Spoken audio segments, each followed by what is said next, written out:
Wildlife trafficking is the illegal gathering, transportation, and distribution of animals and their derivatives.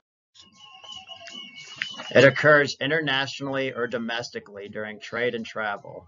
It generates $7.8 billion to $10 billion a year.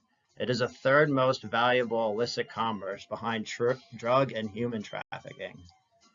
Product demand for wildlife trafficking includes exotic pets, food, traditional medicine, clothing, and jewelry made from tusks, fins, skins, horns, or internal organs. The advancements in technology and communication, like social media platforms, have escalated the amount of wildlife trafficking. Many of these species are well known, like elephants, rhinos, and tigers. Today, there are only thought to be 415,000 African elephants and between 20 and 40,000 Asian elephants left in the wild.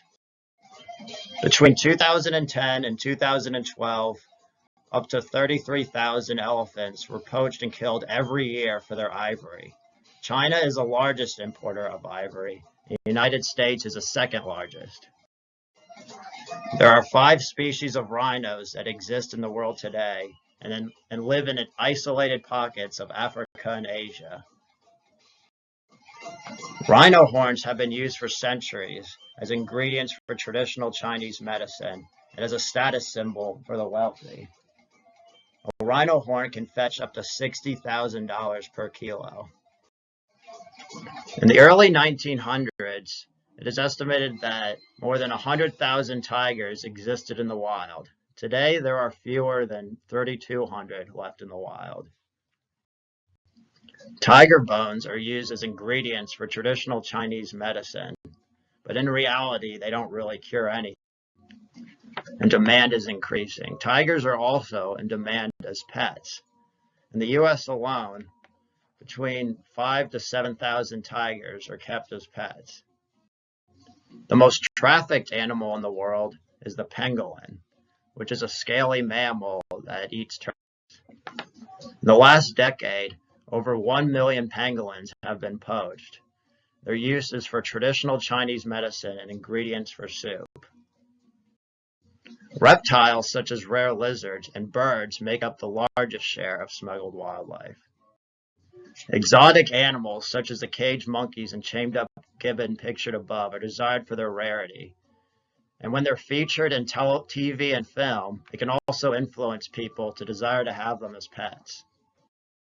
Many disease outbreaks could be linked to smuggled animals. According to the U.S. Government Accountability Office, nearly 75% of emerging diseases that reach humans come from animals.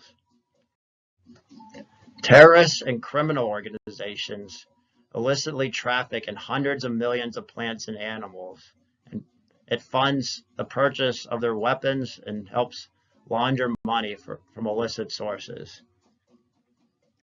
In combating wildlife trafficking, there are many international agencies that work with governments to implement laws and finance programs where people can be trained to combat wildlife trafficking. In 2016, the End Wildlife Trafficking Act became U.S. law. In conclusion, as long as the demand for wildlife contraband continues and increases, there will always be a need to enact new laws. Technological advancements like Google Maps and social media has made protecting wildlife more difficult and more important than ever before.